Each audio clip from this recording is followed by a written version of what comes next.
आज श्री विठ्ठलाची म्हणजे पांडुरंगाची पालखी पंढरपूरहून आरणकडे त्या ठिकाणी प्रस्थान या पालखीनं ठेवलेलं आहे। स्वतः पांडुरंग त्यांचे लाडके भक्त सावता महाराजांना भेटण्यासाठी जात होते। त्याच परंपरेनुसार फार पूर्वापार अगदी शेकडो वर्षापूर्वीपासून चालत आलेली ही परंपरा आहे। या ठिकाणाहून पंढरपूरहून प्रत्येक वर्षी पांडुरंगाची पालखी तीर्थक्षेत्र आरणला, जिथं संत शिरोमणी सावता महाराजांची जी जन्मकर्मभूमी आहे, समाधीस्थळ आहे, त्या ठिकाणी जाते। त्या ठिकाणी देव आणि भक्त यांच्या भेटीचा सोहळा त्या ठिकाणी रंगत असतो।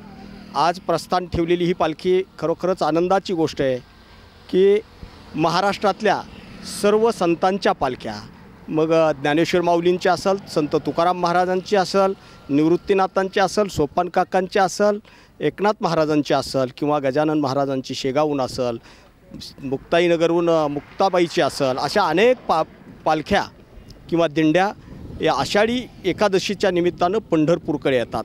याला एकच अपवाद आहे, एकमेव अपवाद आहे, तो सावता महाराजांचा। सावता महाराजांची पालखी ही पंढरपूरला जात नाही, तर स्वतः पंढरपूरहून पांडुरंगाचीच पालखी आरणला आणल्या जाते।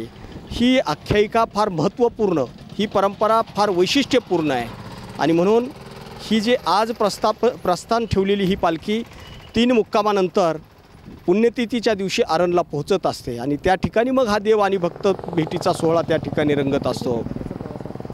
हा साधारण 30 किलोमीटरचा प्रवास आहे। या सोबतच आमचं असं म्हणणं आहे की पंढरपूरला येणाऱ्या ज्या अन्य सर्व पालख्या आहेत, या पालख्यांच्या बाबतीत सरकार त्यांना अनेक सुविधा, संरक्षण, आरोग्याच्या सुविधा असतील किंवा अन्य ज्या सुविधा म्हणून ज्या पुरवाव्या लागतात त्या सर्व पुरवल्या जातात।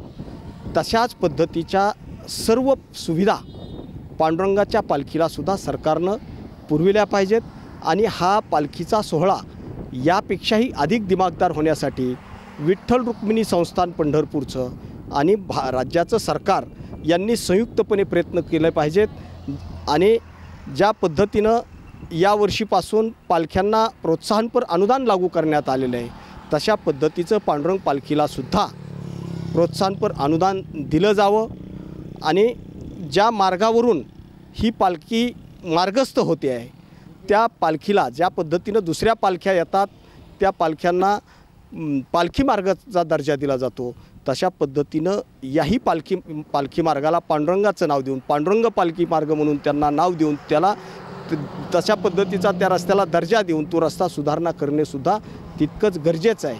आणि सोबतच सावता महाराजांच्या पुण्यतिथीच्या दिवशी खरं तर स्वतः पांडुरंग त्या ठिकाणी आरणला येतात, म्हणून या राज्याच्या मुख्यमंत्र्यांनीसुद्धा त्या ठिकाणी पुण्यतिथीच्या दिवशी स्वतः आरण या ठिकाणी उपस्थित राहून आरणची शासकीय पूजा मुख्यमंत्र्याच्या हस्ते करण्याची एक परंपरा, या परंपरेला धरूनच तीसुद्धा लागू व्हावी अशी सुद्धा महाराष्ट्रभरातून सर्व जनतेची, भाविक भक्तांची विनंती आहे, मागणी आहे। परंपरेनुसार आषाढीमध्ये पहिली एकादश जी येते त्यावेळेस पांडुरंगाची पालखी सावतामाळी यांच्या भेटीला निघते। हे मान काशी कापडी समाजाला पंढरपुरातून पालखी काढण्याचा मान आहे. ते पालखी आरणपर्यंत पोच करण्याचा मान काशी कापडी समाज हा प्रत्येक वर्षी घेत असतो. पिढ्यानपिढ्या 135 वर्षापासून ह्या पालखीचा मान काशी कापडी समाजाकडे आहे.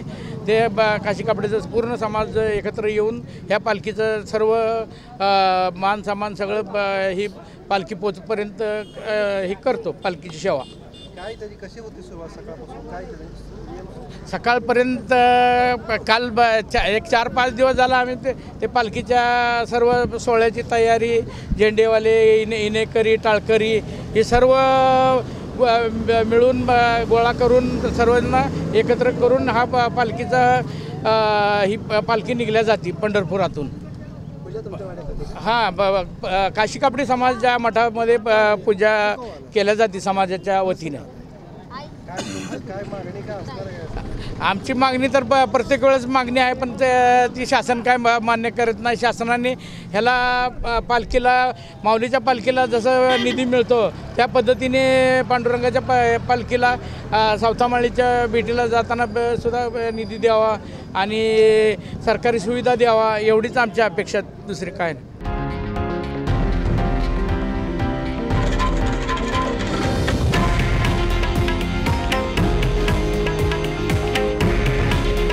हे आहे देशातील नंबर 1 न्यूज नेटवर्क आणि आपण पाहत आहात TV9 मराठी. काळजी तुमची, हित महाराष्ट्राचं.